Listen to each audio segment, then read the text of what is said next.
Madrugada, as cinzas. De novo moldas contra a penumbra, maldas o galo do poema, a tua armadilha, o fogo ardendo cego nos desvãos do sangue. De novo ergues sobre a areia madrugada, o corpo amaldiçoado de uma palavra, a teia rediviva e a sombra crespa do desejo negro eriçando o pelo, o cão da página. Riscos se entrelaçam, fisgam a mosca do deleite e já a ruína tenaz, fibrosa, agônica sob a folhagem, mostra o olho menstrual e sádico do destino. Um sonho cresce e se entumece, no rumor sexual dos ecos se compondo. E batem à porta os gonzos, os gozos da ferrugem, o rangido longínquo vagido de outro mundo. De tudo, madrugada, a dúvida traça um rosto, exposto neste espelho contra o soletrado calcinado. E aí, pessoal, tudo bem com vocês? Volto aqui para mais uma aula sobre Max Martins, a segunda da série de aulas sobre esse poeta brasileiro que nasceu em Belém.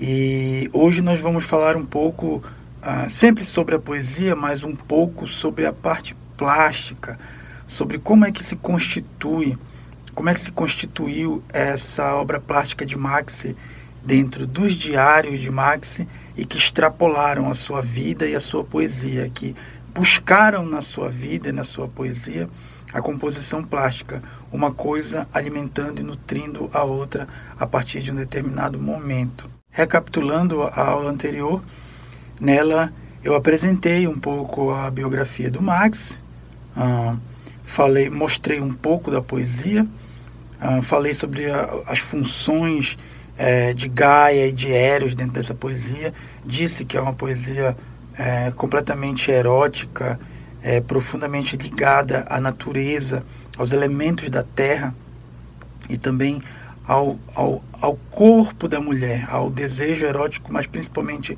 ao corpo da mulher vinculado a essa natureza. Todas essas percepções sobre a poesia do Max eu fui passando a ter a partir das minhas leituras, principalmente no começo de Benedito Nunes, que fez um estudo muito detido sobre o Max, chamado o Max Martins, Mestre e Aprendiz, no qual ele aponta a humildade de Max no seu esforço de estudante, de quem quer conhecer a arte, de quem quer conhecer a poesia, de quem quer conhecer, enfim, o mundo da literatura. Nesse sentido, Benedito diz que Max é um aprendiz, mas ao mesmo tempo, quando ele realiza a arte dele, ele acaba se tornando o mestre. Meus estudos, portanto, em Max começaram lendo Benedito, mas depois eu fui fazer um estudo mais detido. Eu fui fazer o meu doutorado sobre a obra do Max, sobre a poesia e também sobre a vida do Max, sobre a arte plástica do Max, a partir dos diários. Na verdade, quando eu digo que o erotismo, a amizade, a natureza nutrem a arte plástica que nasce no diário, na verdade esse é o caminho que eu tracei a partir dos meus estudos, porque ninguém nunca tinha estudado aqueles diários que eu falei ontem, na aula anterior, os 50 diários. Eu fui a primeira pessoa a poder estudá-los de maneira detida. Então eu precisei traçar um caminho dentro dessa selva complexa que são os diários do Max. O fruto desse meu estudo, que levou mais ou menos 5 anos, está nesse livro aqui. Então o livro se chama Arte, Erotismo, Natureza e Amizade, os Diários de Max Martins. Vocês podem ver na capa do meu livro estão capas dos diários, dos 48 diários do Max que eu estudei. Então aqui é aqui que eu traço então esse caminho onde o erotismo, a natureza e a amizade que aparecem nas páginas do cotidiano, quais sejam as páginas dos diários, são esses 3 pilares que vão sustentar, que vão dar munição, que vão alimentar, que vão encorpar a arte plástica de Max Martins. Vejam algumas das obras plásticas dele. A gente Desde ontem eu estou falando sobre a plástica do Max, mas ainda não mostrei.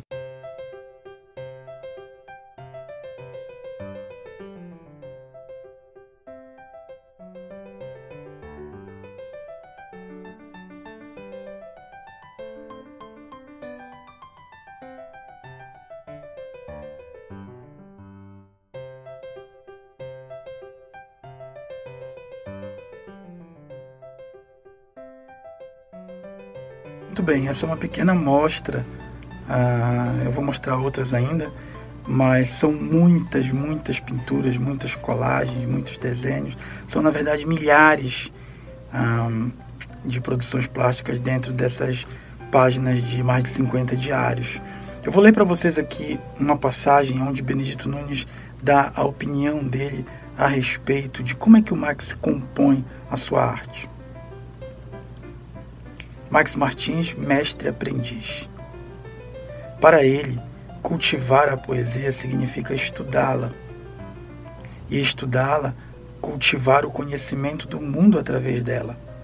Esse cultivo estudioso tornou-se menos como erudição livresca do que como um ato de atenção à vida, o capítulo quase único da biografia do poeta, na qual as relações de conveniência e amizade catalisam momentos de criação. Isso é muito marcante na poesia do Max. O cotidiano parece que passa para dentro do poema de maneira muito espontânea, de maneira muito natural. Por vezes a gente tem a impressão, principalmente na parte mais madura, nos últimos livros do Max, por vezes a gente tem a impressão de que o poema é uma conversa que ele está tendo ou que em algum momento ele teve com alguém.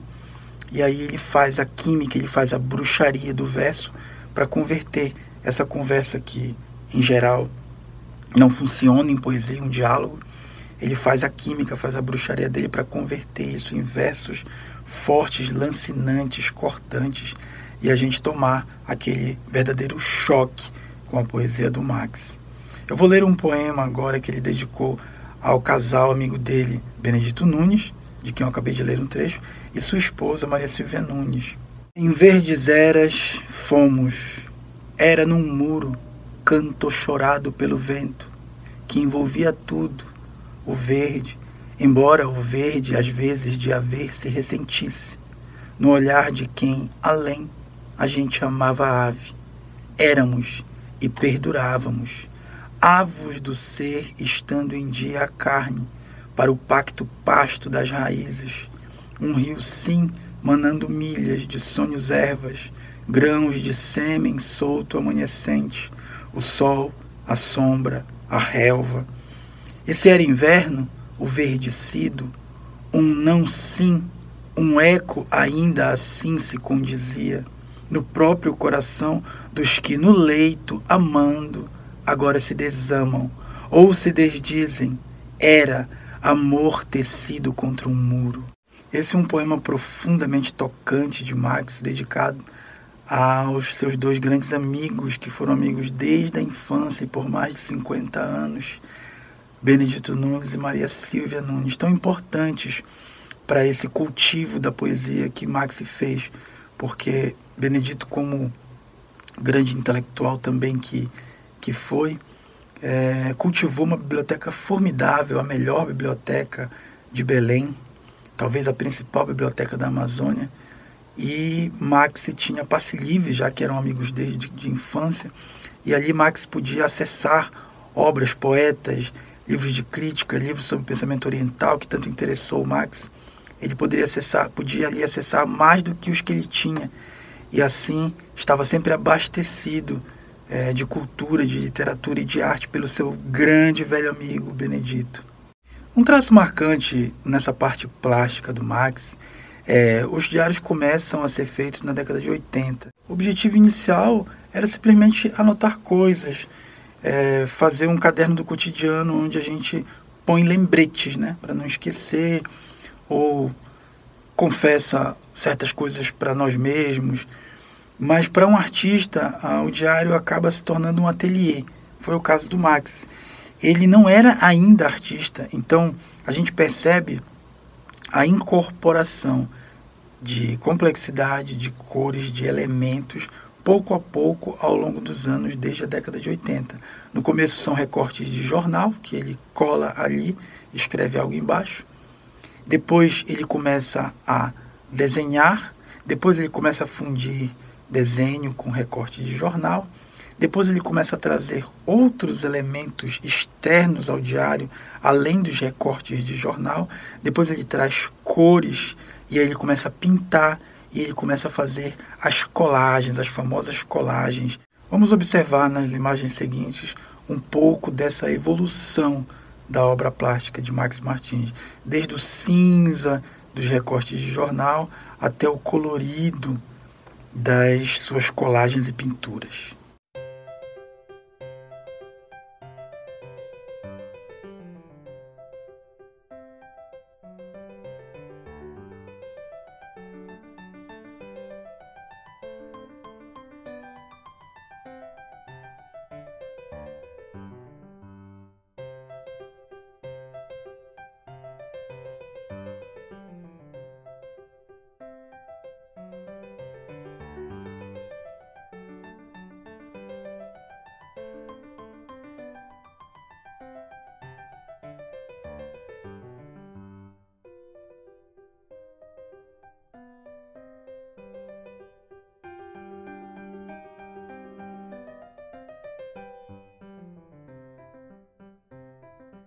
Estudando esses diários, estudando os motivos desses desenhos, dessas pinturas, dessas colagens, a conexão delas com os poemas de Max é muito forte.